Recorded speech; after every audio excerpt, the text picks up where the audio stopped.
مبارک ہو شہ ہر دو سرا تشریف لے آئے، مبارک ہو محمد مصطفیٰ تشریف لے آئے۔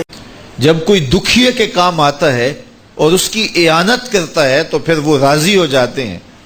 غریب پھنسے ہوئے ماں باپ، گھر بیٹی جوان ہو رہی ہے اور بڑھاپے کی طرف اس کا رخ ہو رہا ہے اور ان کے پاس ہمت نہیں ہے کہ ان بیٹی کو اٹھا سکیں، تو کوئی صاحب ثروت چپکے میں جا کے ان کی مدد کر دیتا ہے کہ تیری بیٹی میری بیٹی ہے اور اس کو تو نے گھر کی دہلیز سے اٹھانا ہے، تو پھر وہ ایک دم خوش ہو جاتا ہے اور آسودہ ہو کے اس کا انتظام کرتا ہے اس کی شادی کا۔ تو کوئی جانتا ہے کہ اس بوڑھے ماں باپ کے دل سے کتنی دعائیں نکلتی ہیں اور اس جو ہے وہ بیٹی کے دل سے کتنی تمنائیں اور کتنی جو ہے وہ نیک جذبات ان اشخاص کے لیے ہوتے ہیں جو ان کی مدد کے لیے کھڑے ہوئے۔ تو کوئی اس کا وزن ہے؟ کوئی وزن نہیں کر سکتا کہ اللہ تعالیٰ اس کی برکت کتنی عطا کرتا ہے۔ تو میرے حضور نے ارشاد فرمایا، تمہیں جو رزق دیا جاتا ہے، مصائب سے تمہیں بچا لیا جاتا ہے، آتی آتی تکلیف ٹل جاتی ہے، تمہاری نصرت دشمن کے مقابلے میں ہوتی ہے، حاسدین کے مقابلے میں تم کھڑے ہو جاتے ہو۔ فرمایا تمہیں پتہ ہے یہ تمہیں کیوں ایسا ہوتا ہے؟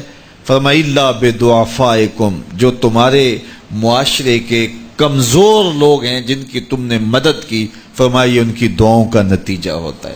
ان کے اٹھے ہوئے ہاتھ اللہ کبھی خالی نہیں موڑتا ہے۔ اس لیے لاچار لوگوں کی، دکھی لوگوں کی، بے بس اور بے آسرا لوگوں کی مدد کے لیے کھڑے ہو جایا کرو۔ وہ کسی نے کہا تھا کہ بڑوں کی بڑی بڑی خدمتوں سے وہ سکون نہیں ملتا جو چھوٹے چھوٹے لوگوں کی چھوٹی چھوٹی خدمتوں سے مل جاتا ہے۔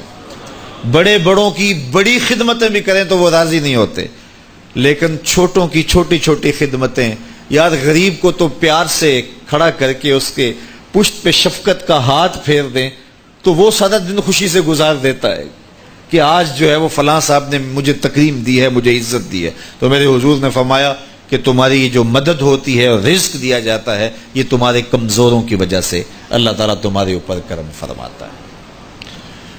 اچھا، ایک اور ذریعہ رزق کے اضافے کا حضرت عبداللہ ابن مسعود رضی اللہ تعالی عنہ کی مرویات سے۔ یہ حضرت عبداللہ ابن مسعود جلیل القدر صحابی ہیں، ان کے ہاں بیٹیاں ہی بیٹیاں تھیں۔ اچھا، جب ان کا آخری وقت آیا اور یہ بڑے سخت بیمار ہو گئے تو نزع کی سی کیفیت طاری ہو گئی، تو حضرت عثمان غنی رضی اللہ تعالیٰ عنہ ان کا حال پوچھنے آئے۔ تو جب حال پوچھا، بیٹھے، گفتگو ہوئی، واپس چلنے لگے، تو حضرت عثمان غنی نے اشرفیوں کی 2 تھیلیاں نکال کے حضرت عبداللہ ابن مسعود کو پیش کی۔ تو انہوں نے کہا کہ مجھے تو اس کی ضرورت نہیں ہے، میں تو اس دنیا سے جا رہا ہوں، تو یہ مجھے کیوں دے رہے ہیں؟ تو حضرت عثمان نے کہا کہ یہ آپ کی بیٹیوں کے لیے، چونکہ آپ کی بیٹیاں ہی بیٹیاں ہیں تو یہ میں ان کے لیے پیش کر رہا ہوں، آپ کو تو واقعی ضرورت نہیں، دنیا سے جا رہے ہیں تو یہ ان کے لیے ہے۔ تو حضرت عبداللہ ابن مسعود نے پھر تھیلیاں موڑتے ہوئے کہا کہ میری بیٹیوں کو اس کی ضرورت نہیں ہے، اس لیے کہ میرے حضور نے فرمایا تھا کہ جس کے پاس سورہ واقعہ ہو اس کو غربت تنگ نہیں کر سکتی، تو میری بیٹیاں رات کو سونے سے قبل 1 مرتبہ سورہ واقعہ ضرور پڑھتی ہیں، اس لیے تم میری بیٹیوں کے بارے پریشان نہیں ہونا، اللہ کے فضل سے انہیں غربت تنگ نہیں کرے گی، ان کے پاس سورہ واقعہ جو موجود ہے، تو یہ کسی ایسے ضرورت مند کو دو جس کے پاس سورہ واقعہ نہیں ہے۔ تو سورہ واقعہ کی تلاوت یقیناً رزق کی فراوانیاں اور رزق کی برکتیں حاصل کرنے کا ایک ذریعہ ہے، اور دروازے کھل جاتے ہیں اگر سورہ واقعہ کی تلاوت تسلسل کے ساتھ کی جائے۔